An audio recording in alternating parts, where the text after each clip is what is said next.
The wheel of time turns and ages come and pass, leaving memories that become legend. Legend fades to myth, and even myth is long forgotten when the age that gave it birth comes again. Welcome to Through the Glass Columns, a Wheel of Time read-along podcast. Each week, we will be reading, discussing, and digesting a small selection from Robert Jordan's fantasy opus. This quest is led by Tylor, a true Wheel of Time warrior. I have all stories, ages that were and that will be. And I'll be joined by Greg, a complete novice to the Wheel of Time. The Wheel of Time and the wheel of a man's life turn alike without pity or mercy. Join us each week as we read the Wheel of Time in our own sweet time, traveling deeper and deeper through the glass columns. But what does that even mean? No. You don't get to find out yet.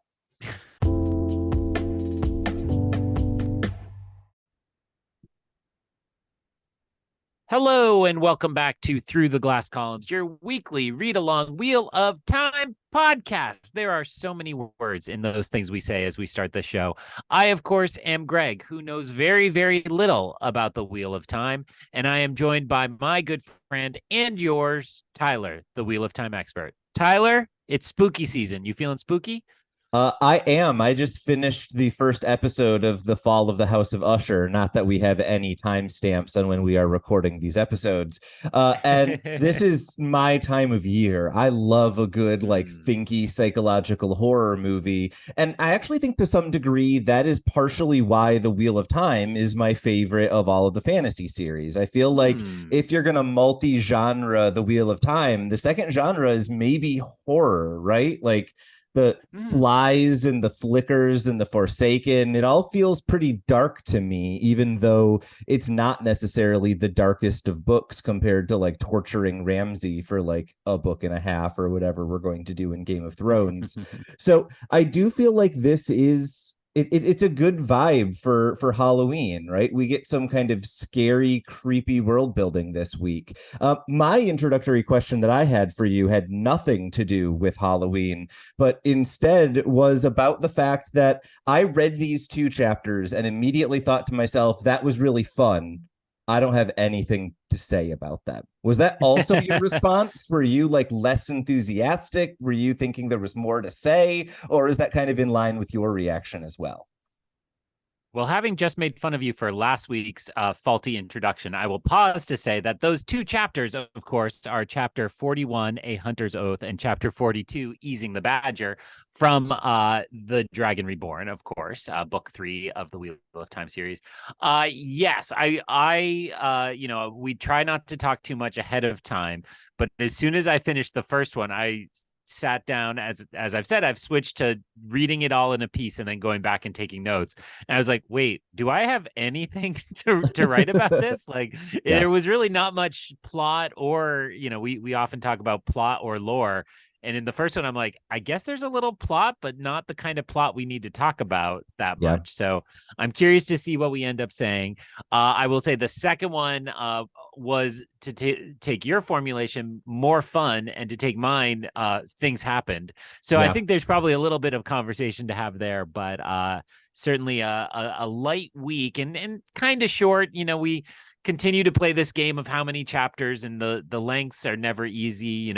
When you think of a project like ours, it's like, well, every chapter is probably 15 pages. But then when they vary just a little, but the groupings of them, it's like, oh, this is actually sometimes a hard math problem. Yeah. But you, just before recording, said we only have 6 weeks left in this book, which to me is a crazy talk. But I'm very excited to get going on it and to see this final stretch. So I will use that as my segue to say, Tylor, could you please summarize in 5 words or less Chapter 41? I can absolutely summarize Chapter 41, Hunter's Oath, in 5 minutes or less. I make no promises about the 5 minutes or less part. So, Perrin and co. arrive in Ilion, which is apparently pronounced Ilion. It is hot and humid, even though it is early spring, and Perrin is kind of marveling at just the scale of all of the industry. He passes a tannery and a smithy and a number of other businesses. He can tell as they are kind of arriving in the city that that Moraine is really upset at Zarine, and Zarine is frustrated with Moraine, and it has been causing problems on the ship as they have been traveling. Both Zarine and Moraine are noted to be wearing heavier clothing than anyone else, and Zarine is sweating but refuses to let Moraine see that that is what is happening. And Lan is actually watching these exchanges, clearly kind of amused and smiling. And when Moraine asks him if there's anything funny going on, he says he is just practicing smiling because he will eventually have his bond passed to Morel, and she likes to tell jokes to her warders. The crew clearly is nervous around Moraine and Zarine because of their constant butting of heads. And Perrin is kind of constantly thinking to himself, like, she can't possibly be the Falcon. It's just a coincidence. But he eventually kind of stops focusing on Moraine and Zarine and starts thinking about wolves and how in the Martian city he can't find any wolves, and he actually thinks that is kind of an empty feeling, even though it was exactly what he wanted. And then I just had a quick note that Loyal didn't realize the boat landed because he was rereading his notes, and that's just the most Loyal sentence I've ever said. Perrin then has a brief interaction with Zarine, where she makes it clear that 1, she wants to be called Fail, and 2, that she will not be turned from her path. Lan and Moraine both try to intimidate her from this, but when she makes it clear that she plans to continue following them, Moraine makes her swear an oath to not interfere or ask questions. She does so, and then Moraine makes her Perrin's responsibility. At this point, they start making their way through the city, and Moraine reveals a little bit of information about Perrin to Fail, including the fact that he is Taviran, and that Min had a vision about the two of them. She seems intrigued, and then Perrin seems frustrated that Min told Moraine about her vision. And at this point, Zarine starts complaining that she's going to have to buy her own horse. It is clear that she is independent, and they start arguing about each other's names and what they will call each other. That was probably a lot longer of a description than your entire notes of this chapter. Tell me what you thought of it while I regret how much I have said. Actually, what stood out in your description is our Dungeons and Dragons party, and I think actually everybody's has the one guy who takes notes, and I just realized that that's Loyal, right? Yep. Loyal is there taking notes and remembering the names and the places that we need. I don't think there's ever a note taker that actually lives up to what the DM would like, but there's usually somebody who's fairly responsible, and when everybody else is like, that guy, they fill it in. So I like that that's Loyal, and that makes me like Loyal more. Just to be clear, I watched Critical Role. Marissa Ray is what I want note takers to be like in my D&D campaign. Hats off to her. But I think you're right? This is an archetype that really works for me, in part because this is a book written for nerds, and we have all been the guy who got out a book at a sporting event and was made fun of for it, but then we knew the thing when it needed to be known. So I think that is just a really wonderful moment. I actually want to play a game with you. I only have 3 stars in this entire chapter. I am curious if you have any idea what things I want to talk about, because I know your notes are so sparse. All right. Well, I'm going to build off of what's in my notes and assume they made your list as well, right? Yep. This is a fun Family Feud style game. So see if I can get on the board with these. So the first note I have is to note that the Falcon is attached to the party. Yep. Plot-wise, that seems to be the most significant thing, right? And that folds into the title of the chapter. There's a hunter's oath that seems to be more ceremonial, more important than it actually feels in the moment. Like, I am swearing an oath, and then it's just like, oh, I won't be annoying. Don't worry about me. I'm like, oh, my kid swears that oath all the time and fails come the car ride or whatever it is. So I will say the Falcon joining the party and folded into that, this is just pure cheating, is the name. Because the name was corrected like 10 times in this very short chapter. So it's like, all right, very clear that they're all calling her Zarine, and she prefers to be called File, whatever. Fail.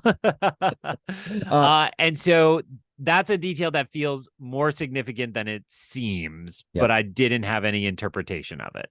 Yeah, and I think that you are very much in kind of the neighborhood, if not exactly the spirit of my first note. I had the same idea, kind of what I referred to as the name game, where it seems like Perrin refuses to call Fail Fail. He's only going to call her Zarine. And as a result, Zarine will only call Perrin by things other than his name. He is always blacksmith or, whatever other term. And I found that kind of like jousting between them, occasionally intermixed with Perrin in his head thinking how beautiful she is or standing up for her in front of Lan. Like I found that interplay between their conflict and his thoughts. I think I've talked before on this podcast how I'm not a huge fan of most of Robert Jordan's romances, in part because they seem to just take place off screen.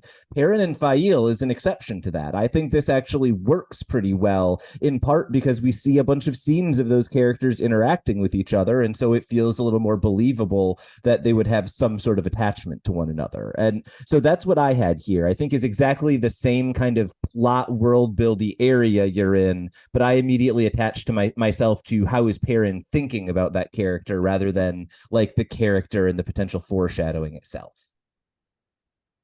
And let me just fill in somebody's bingo card for Through the Glass Columns by saying it's also a good moment to remind us they're teenagers, right? And I think continuously wanting them to act a certain way, but this very much feels like two high schoolers that are into each other, but they can't admit in front of their friends they're into each other. And that, that vibe just came through, even though this is a fantasy context. Yeah, and it should be noted of all of the characters, I'm pretty sure Fail is actually the youngest. I think she's a year younger than the other girls who are like at this point 17. I think she's closer to 16 at this point. So young, not super mature. Totally great note. That's the first thing I had is just we get a lot of Zarine notes. We got a lot of how is Perrin thinking about Zarine notes, but other than just to say like that relationship is coming along, and I think it's actually really well done. I don't have too much else to add there. What would be your number 2 point of discussion in this chapter? The relationship between the Perrin and the wolves, that he essentially was pleading for a quiet mind, and felt a lack or an absence within himself, which to me is just a sign of how important his wolfy powers are becoming to him, that this is increasingly a part of his identity. And while he, in his conscious mind, may not want to give into that because of all that it seems to represent, he actually, in his unconscious, subconscious, does want to be there and have the pack with him. Yeah, and the moment that stood out for me kind of related to this, and you are correct, this was also one of my 3. You're doing very good at this game. He just like celebrated without making any noise. I need the audience to be aware of what you're not seeing because this is an audio isn't a video podcast.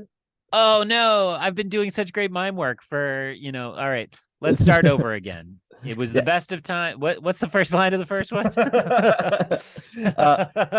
But the moment that stood out to me among this is Perrin starts thinking about dreams he's been having, and he thinks, number one, every time he's had a dream, Hopper has chopped or has chased him out of it, and then he immediately starts thinking about how he's kind of coming to grips with the fact that Hopper is in this dead but not dead kind of odd space in the wolf dream. And I thought that idea of him kind of coming to accept one of the oddities of his power set while at the same time feeling like glad that there are no wolves around was just enough of a kind of odd contradiction to get me interested in exactly how he's interacting with the wolves in these chapters. He seems both more at ease and also kind of rejecting that part of him that, as you say, now feels more and more important to his story as it keeps kind of insistently coming back.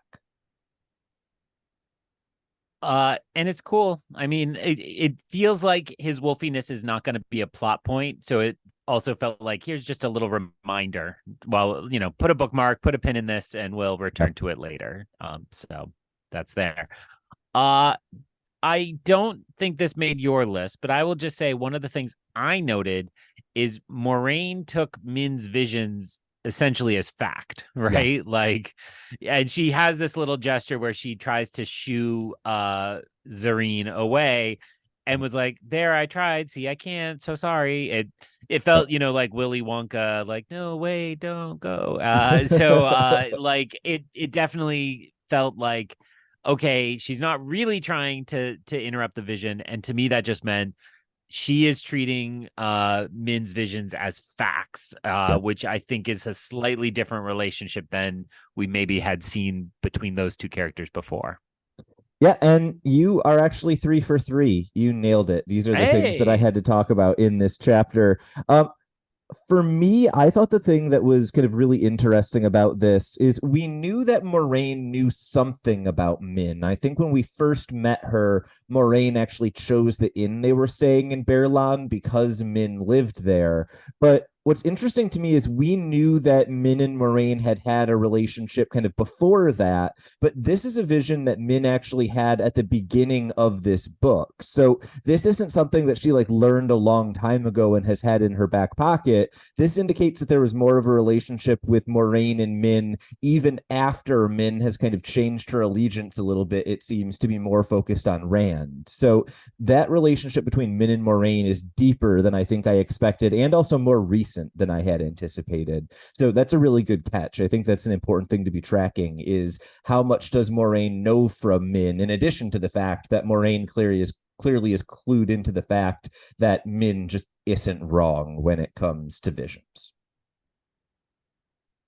And I guess the other question I had related to that is I recall Min got sent away, but I don't remember where Min is right now. Could you just remind us where Min is at this time? Yes, at the moment, Min is very likely on the road to Tarvalon. So at the beginning of the book, Okay. she was sent basically to be reinforcements for Suan, the Merlin, by Moraine. And presumably, given how long that trip took the girls in between books, Min is probably like halfway, maybe 2/3 of the way there, if I'm tracking my calendar roughly accurately. Oh, she's halfway there? Oh, living on a prayer. Let's move on to the next chapter. Yes, we will. But before we do, I actually have one very quick note. I made a challenge to you on air like 10 weeks ago, and I'm pretty sure both of us forgot about it until I remembered like 10 minutes before we aired this podcast today. But I challenged you to look through the table of contents for this book and find out which chapter was named after an inn. And I can guarantee if you had done that game, easing the badger was not your most likely guess. I just needed to do that in case anyone in the audience actually was playing the game and thought we forgot about it. Chapter 42, easing the badger. So the sounds of the city are starting to drown out all of the conversation and Fael's laughter. And Perrin kind of makes note of the smithies and also of two palaces, one of which is just barely smaller than the other. And Zarine starts giving us kind of the history of the conflict between the king and the Council of Nine and how they're kind of equals that are constantly kind of canceling one another out. Loyal seems to be nervous because he knows that stoneworkers from his steading will often make their way to Ilion, and he doesn't want to be seen here. And then there's a brief conversation about whether or not Moraine would let him be taken away, which Loyal basically concludes by saying, no, she wouldn't, but only because I could potentially help us get through the ways. And Zarine seems very interested in that. Moraine then tells Lan that something is wrong in the city, and Perrin starts to notice that everyone in the city seems almost like angry or tense. We then arrive at the Easing the Badger Inn, which has a silly sign that we definitely need to at least talk briefly about. And then we go inside of the inn where Moraine is greeted and is called Mistress Mary. She is asked if her pigeons are arriving by the innkeeper, and then immediately starts kind of asking about and then Moraine starts asking about what is going on, and is told it's been a really terrible winter. All of the violence that's been going on has been primarily blamed on that. And then we also get word that there is a new member of the Council of Nine, Lord Brend, who is noted for really not being famous at all before ascending to the Council of Nine. And then the innkeeper notes that she and others have been having strange dreams about Lord Brend. They are offered room. The entire group is offered rooms and a meal, but when asked whether or not there are any ships on their way for Tyr, they are told that the Council of Nine has banned trade with Tyr, and it is surprising that that ban has gone through because the king has not opposed it, even though it was something that the council originally put forward. Moraine is then basically, she seems almost terrified. She seems distracted and not really responding to a lot of things. At one point, Lan actually steps in and answers a question for her because she isn't paying any attention. And Perrin notes that he should be afraid if Moraine is afraid, but he is actually excited the way that a wolf is before battle. Loyal is extremely excited that there is an Ogier room, but is also surprised to learn that the Ogier left the city kind of immediately and abruptly without finishing their work. Moraine says this is because Ogier are more sensitive to some things than humans are. At this point, we get an odd interlude where Zarine is made to eat fish, despite the fact that she doesn't like fish. And at this point, kind of the meal ends. There's a little bit of a standoff between Moraine and Perrin and Zarine around the meal. But once the cheese course is being laid out, Perrin immediately smells something wrong in the room. And then as he looks around, he sees a group of men who he hadn't noticed before who are carrying knives. There is a brief battle before all of the gray men have been killed. All of the gray men, it is worth noting, attacked Perrin and no one else. Moraine gives a very kind of Aes Sedai dismissal to the innkeeper and other people, suggesting that these might not be gray men, but actually just regular dark friends, and then immediately realizes that she needs to go investigate what horrible things are going on in the city. Lan tries to convince her not to go alone, but Moraine says that she needs to go, and she gives instructions for what is to be done if she dies, including what Lan is to do with Perrin and the others, and she admits that she has made a mistake underestimating the importance of Perrin and Mat. Lan says that it seems like she knows she is going to die, and then she leaves abruptly. That's a fun end of the chapter as far as I'm concerned. What were your thoughts on this, the longer and certainly more involved of the two we read this week? Yeah, I had this feeling when I was reading, and I hadn't really figured out how to name it. And then listening to your description, it's funny how much in this chapter it doesn't happen off screen, but it happens by implication more than it does by actual action. Yeah. So there were quite a few moments I kind of had to reread things. And one that didn't make your summary was like Perrin reacting to the singer. And Min is like, "Oh, you're blushing." And I was like, "Yeah, wait, what just happened?" And it's all kind of implied and subtle. Yeah. And then particularly the ending with Moraine, because it's like, "Oh, they're attacking with knives," and then Moraine's just like, "I need to go," and it's like, "Wait, what?" Like, yeah. And it's not happening off screen, but it's implying that there's bigger dangers to track and track that down. So it's a neat narrative tool because it makes us feel like we've missed something, and I think that more than anything helps flesh out Perrin, right? Yeah. Perrin doesn't understand how to react to a pretty girl singing songs about him, so he misses a cue, and so we miss a cue, and maybe hasn't quite figured out what's going on here. We can perceive more clues in the things he observes than he catches on to, and so then we know a little more perhaps about why Moraine is leaving. So it's very effectively done. It's a fun chapter. Shout out to poor Loyal. Will he get to sleep in this Ogier room after having not gotten to sleep in the tree spun? I forget the tree sung. Bed. You nailed it. Good work. Oh, okay. Good. Yeah, and I think for me, what really works about this chapter is kind of the building dread throughout it. It feels like every time we get something fun in this chapter, it is then immediately followed up with something else that is horribly wrong in Tyr.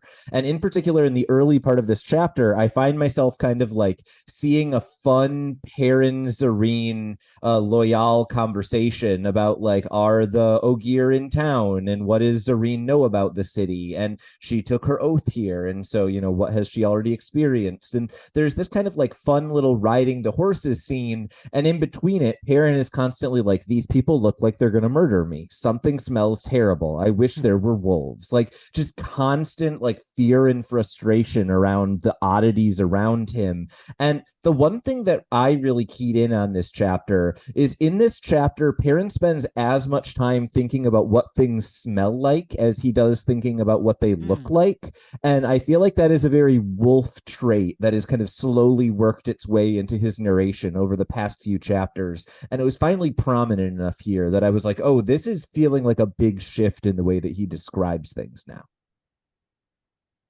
Oh, nice detail. Certainly, I didn't catch on to that, but that it does make sense. And also, I what little I understand of dog/wolf physiology is that they can perceive some emotions kind of through smell. Yeah. Right. So some of this tension is coming from that. I have no doubt. Yes, let's fill in another square on the bingo card by saying this city feels like a powder keg just ready to explode. Every moment from the beginning of this chapter through till when there is actual violence is like this place is off and wrong. And it is a joke how often we say that, but I imagine Robert Jordan wants us at this point to be like, everything is wrong everywhere, right? Yeah. Like we have yet to hear of like, oh yeah, that city, they're doing awesome. Like high times, the economy's great, like everybody's loving it. Everything is off kilter. And I would say I took the clues in this chapter to mean that that is not just like the wheel is off center and wobbling, so everything's a little screwy, but that there are actual forces of darkness, driving all of these. And I flashed back to the opening of book 2, where there's the cocktail party of evildoers, Yep. and they are kind of setting out their plans and so on. And obviously there's been more places since then, but it's like I felt this chapter, I'm like, oh, that's where it's coming to fruition. It's like he has destabilized every region on the continent, and that just makes them ripe for picking. And there's an obvious like CIA metaphor there. I only know about the CIA through Black Panther, right? The way that Killmonger used the CIA tactics to destabilize T'Challa and take over the country. Like it just feels like that's what has happened in all these regions with strongly established kingdoms, at least on this side of the continent. Totally. And I think the thing that really stood out to me about this in this chapter is how overwhelmed by it Moraine feels. Like in the early part of the chapter, we're kind of in Perrin's head and he's noticing little details and it kind of seems like, oh, this is bad, but whatever. And the moment that it really sunk in for me how bad this was is when Moraine starts responding to things with like, oh, that sounds really horrible. Or when she doesn't respond at all to the innkeeper's questions. Like she has been the character who, even when things are terrible, it takes her 5 seconds to react to like multiple undead evildoers at her doorstep, but she seems just massively behind. And this is jumping ahead a little bit, but she ends the chapter admitting she was wrong, and I didn't know Moraine was physically capable of that. So her being shaken is really, for me, what drove home that kind of sense of unease that builds throughout this chapter, as you say, really effectively done, I think, by Robert Jordan. Yeah, I mean, I think we've seen her surprised in thinking particularly the end of book 1, and that was perhaps more unsettling because it felt like if we hit a blind spot, that's really, really bad. But to this point, like you're saying, when she admits, she says she's wrong, and so you're right to use that language again. It does just feel like she overemphasized Rand, right? Like it's a little bit of a blind spot, but it doesn't feel as serious this time around to me, even though she is more horrified than we've seen her before. So it feels to me more than anything she's realizing just how behind they are, right? That this isn't like it's just starting. It's like, oh no, plans have been in work for a long time on the dark side, and now it's all coming to bear. I think we need to transition from this big important character moment and kind of this ominous sense of dread to what I'm pretty sure is the first masturbation joke in the Wheel of Time. We get a whole bunch of references to the Ilianers. They like to like use poetic language, and they refer to the place that smells like crap as the perfumed quarter. And Perrin walks past a bunch of inns that have provocative names, and then he sees a place called Easing the Badger, and he's like, it must just be a story I've never heard of. Sure, buddy. Sure. Pretty funny. And again, trying to show us, I think this is a young, naive character, right? And that continues to be true. So my wife and I went to a stand-up show last night, and the comedian was very funny, and just had a way of just like being just completely filthy in such a calm, pleasant voice that everybody in the audience was like, yeah, oh God, like what did I just agree to? And it does feel like that kind of same attitude. It's like, oh, a cute little bit. Oh God. So, yeah, totally. Yes, a good joke. Well done, Robert Jordan. We then transition inside of the inn. And I don't know why. I was just taken by the conversation with the innkeeper. I don't know if it's Mari or Mary, but she just like was a font of information and didn't bog it down in. Sometimes Robert Jordan gets like so obsessed with nailing the like character detail of someone we'll never meet again that I lose the plot a little bit. She just delivered information well. Bless her. I learned a lot from these couple of pages. We get a bunch of like world building details about, we get conversations about a war potentially with Tyr and trade being cut off, and Lord Brend and the king, and how he's not opposing the council. And all of it, I think, is designed to kind of further the idea that whether we're looking at the big scale or the small scale, everything feels a little off, everything feels a little wrong. But at the same time, this is just one of those like really dense sections of world building that Robert Jordan loves to do. And I didn't feel it didn't feel as much like a slog as it often does. I guess that's my big takeaway, is like I enjoyed this exposition, and that's a rare trick. I really thought the detail that helped me understand the most, the fastest, was this idea of the king builds a palace, says nobody on the council can have one as big. So they all build identical ones 2 feet smaller, 2 feet, I think it said, right? Yeah. So that, I think, was just kind of this brilliant way to sum up the relationship here. It's like, okay, they are subservient and they listen to the king because they are the Council of Nine, but they are doing whatever they can within their purview to challenge the king and to be right there. Yeah. And so then that was established, I think, on the way into the inn. Yeah. And then when we get this new counselor on the rise, it's like, oh, okay, there's a dark friend because he's in the dreams, right? He's present, it would seem, in the actual dreams, not just like they're thinking of him, but everybody's dreams, right? He's invading them. And it sounds to me like this agitator is rising up in the council to try to get the council to overtake the king or to have their will over his. And it's all done in, like you said, a couple pages, and they don't feel that dense, even though after that you're like, oh, I learned a lot. So it felt like we'd been here before, even though this is all brand new information for a new city within the continent. And this is something that I think Robert Jordan does really effectively here is, and I'm curious about this as a first-time reader. My initial impression upon getting here in this book was to immediately go like, whoa, are we going to spend the rest of this book with these characters in Ilion? Like, I spent the whole time assuming this was the book where we all ended up in Tyr. Maybe we're not getting there. And I'm not sure whether that was your response. Did this feel like a we're setting up something for later books kind of moment, or did this feel like a, oh, maybe we're kind of adjusting the direction of this book, at least for these characters? I did not feel that way. It felt most equivalent to Carhane. Carhine. Kyrian is how we are now saying that. Kyrian. Kyrian, because that was also like, oh, this is Game of Thrones. You've walked into Game of Thrones, and we're all competing in the game to try to be the highest, and our characters kind of bumbled their way through and really screwed up the game and Yeah. felt like a way to be Taviran.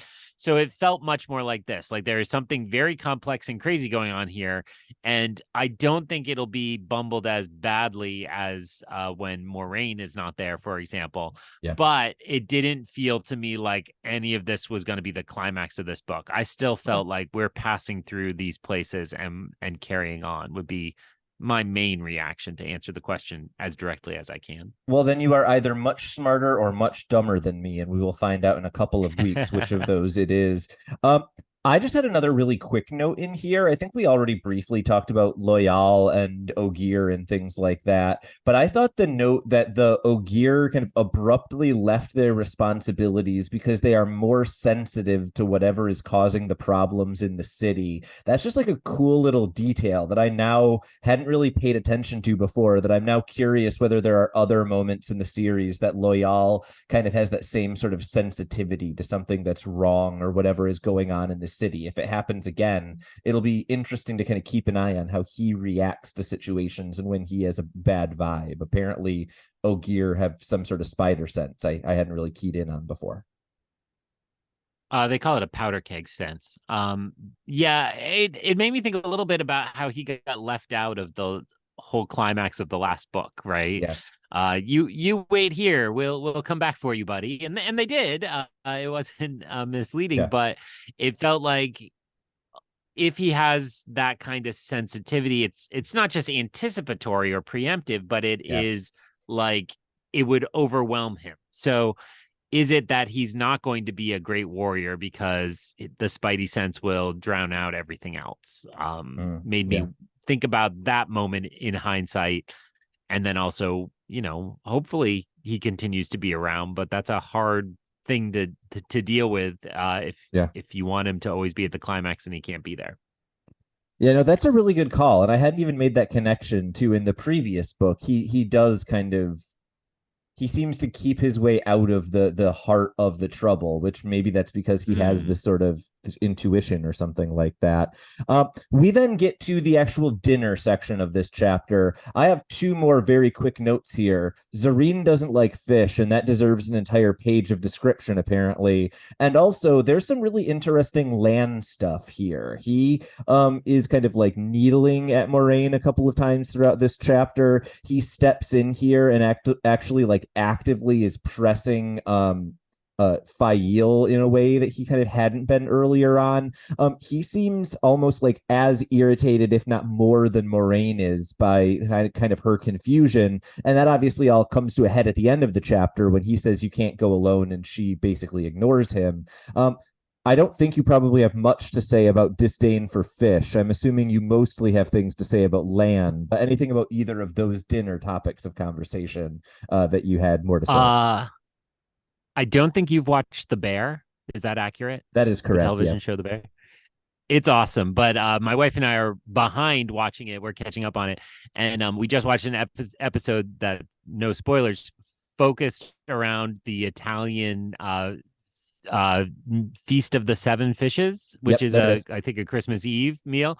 And so that was all that was on my mind, because on that show it turned into like a family argument essentially. And I was like, oh no, like more fish, like it's terrible. But it only stood out to me in contrast to Amerlin, the Amerlin seat, who is like, oh, the sky is blue, like the water that the fish swim in back home, like constantly mentioning fish for no good reason. And so it's very funny to have the inverse of that. But it didn't register on a way that I thought this was like symbolic of anything. I was just like, it's kind of funny as a part of that. I do actually think that's decent world building, though, right? Suwon is constantly talking about fish because she is from Tyr, a country that, if you look at the map, is like 80% coast. Fail doesn't like fish because she grew up in Saldia, a country that doesn't have fish. I think that tracks. Yeah.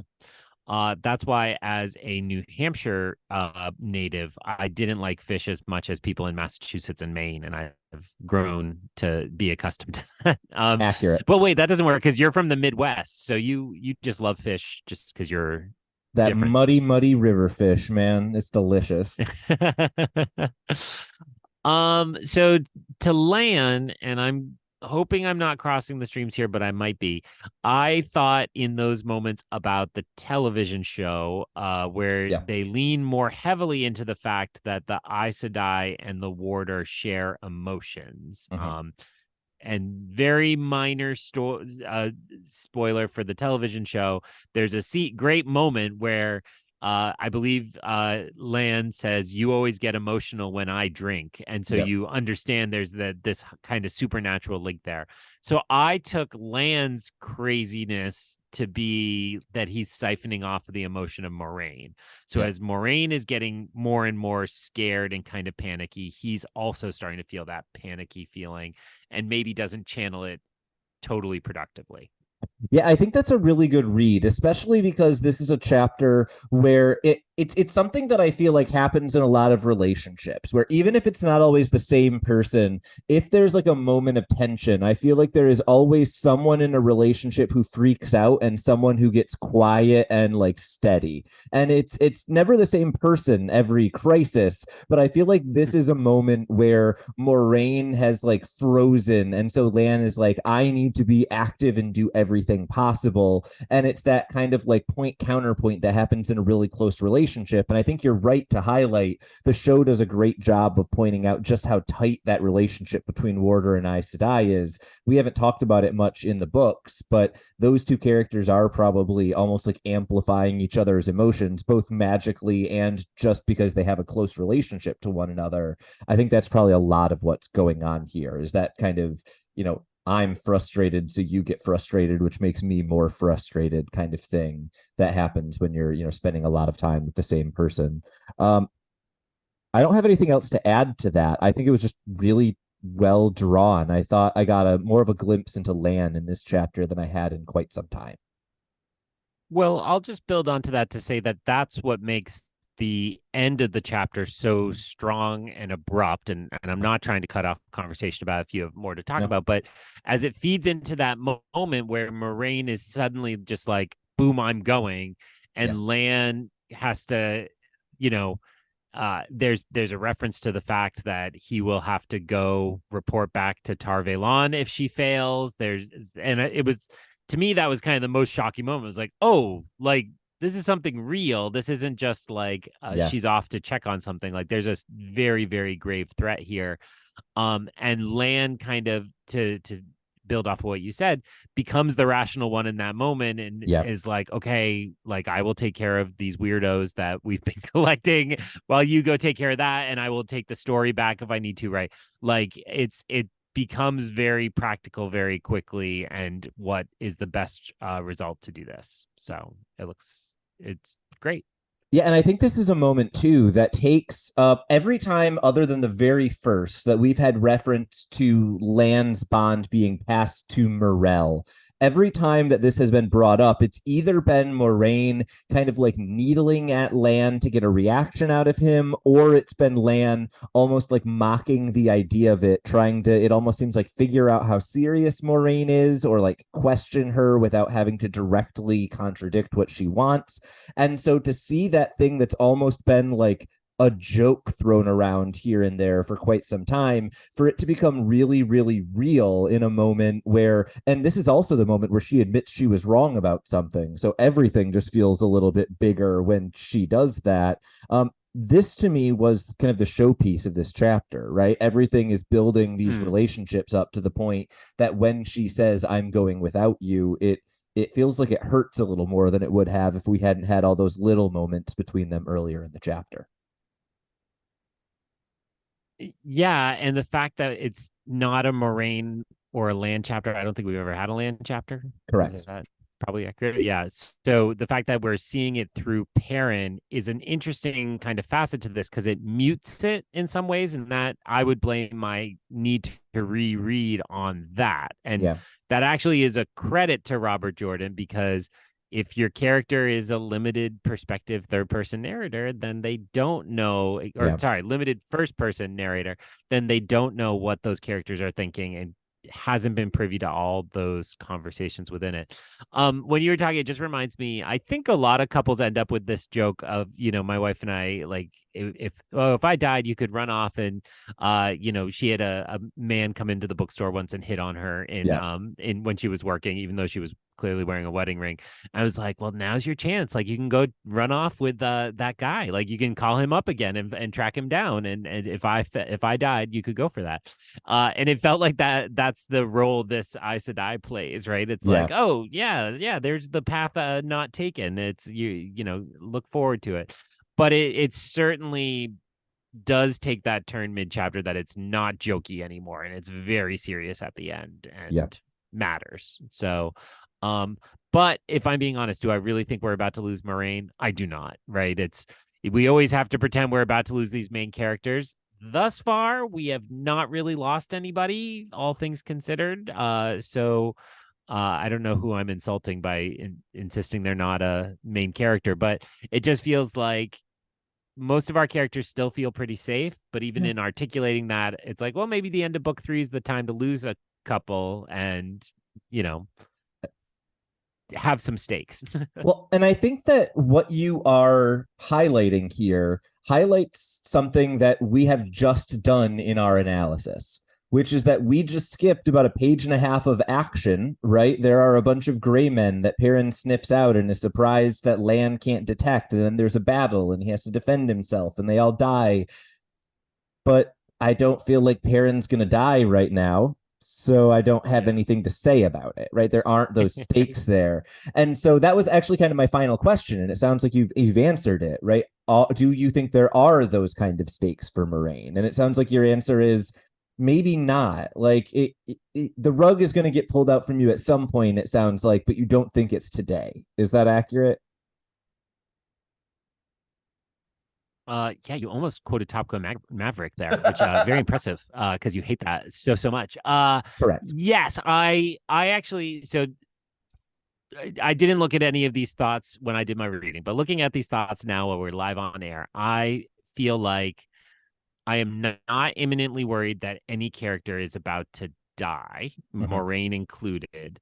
I think it's more likely that we end up with another situation like poor Egwene, where somebody gets taken off the board for a spell. Okay. But the series thus far has not made me think anybody's about to imminently die. So let me say that in a way you can edit into later episodes as soon as I'm wrong, which could be next week. I don't think anybody's going to die in The Dragon Reborn. That's what they said about clip, the Red Wedding, good. too. Okay, cool. I have very little else to say about this chapter. I think we've covered all of the big points. I think that this, to me, I last night you said you were going to see stand-up comedy. I went to play board games with one of our mutual friends who roasted me over the coals for every week on this podcast, saying we're 1 week away from the good stuff. That's accurate. I think part of why that is true, though, is because in this book, I feel like every couple chapters have been just a little better than the couple before them, right? Every time I'm like, oh, this is now the high point for me of getting some plot development and some character and some stuff mixed together. It's still maybe not as good as the ending of book 2, but this to me is still as good as the Wheel of Time has gotten, other than the big climax scene at the end of each book. So I don't know whether that's your feeling as well, but I feel like kind of through slow acceleration, we are now at the point where I feel like we're moving at a clip we haven't before. Is that your feeling as well?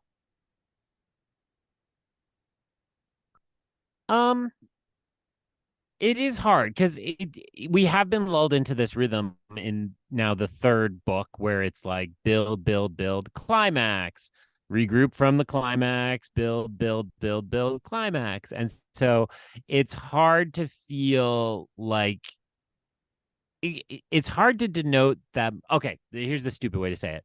It already happened this year, but there's that moment where the Mariah Carey Christmas song hits the bottom of the trough on the Spotify streams and starts its uptick again. And it happens sometime in mid-October, and people on the internet track it all the time. that's essentially what I'm trying to track every time we read one of these books. It's like, where are we kind of dealing with the fallout from the last book, and where we just start kind of clicking up? And it's kind of like I missed whenever we started clicking up. I think because the plot lines were so separate for the first 300 pages this time. Yeah. So it's like I barely had my feet under me. And then, and this is where it really answers your question, we are speeding through the November of the Mariah Carey song, and we're just zipping towards Christmas now. And suddenly I feel like, oh my God, it's 3 days till Christmas, and I haven't shopped yet. I haven't prepared a meal yet. I haven't done anything. So it is all that is to say, I do feel like we are imminently about to get into some really fast action. And definitely this last chapter would have been the moment I would not have gone to bed. It's like, well, I'm definitely reading the next chapter, and I believe it is a Perrin chapter because I saw it's the wolf. So it's like, okay, I would have kept reading immediately and seen at least what the next one goes. And my suspicion is that these are all dominoes that are falling right across this and going to build to that. So I think we're there. I think the excitement is here. I think that is a really good summation of where we are at. And I think a much better way to say it is something along the lines of, all we want for Christmas is you to read the next two chapters, chapter 43, Shadow Brothers, and chapter 44, Hunted. We got some good stuff coming up. I'm super thrilled about it. Greg, say a couple of things and then Through the Glass Columns. And this episode is done. We nailed this one. It's so close to being done. We are under 200 pages. I'm cruising. I'm on buzzing. Don't forget to order your copy of book 4, which in my experience is a little harder to find in your brick and mortars. Everybody stocks the first couple and then they assume people have quit, so they don't get there. But we look forward to continuing this adventure next time through the Glass Columns. So ends another episode of Through the Glass Columns. We thank you for joining us and continuing with us on our quest to cover all of the Wheel of Time in our own sweet time. This podcast features original content developed by Tylor Orm and Greg Cass, and is not in any way affiliated with, associated with, or condoned by the Robert Jordan Estate, Tor Fantasy, or Amazon. All content is intended for entertainment and educational purposes only. If you're enjoying this podcast, please seek out the books from your local bookshop or library and join us as we continue our journey. If you'd like to contact us to share your thoughts or give feedback, you can email us at throughtheglasscolumns@gmail.com or find us on Instagram and Twitter by searching Through the Glass Columns. Thank you once again for being part of this community. If you're enjoying the show, please subscribe to the show, leave us a review wherever you're listening, and recommend the show on your social media to help us grow our community. We look forward to welcoming you back next time through the Glass Columns.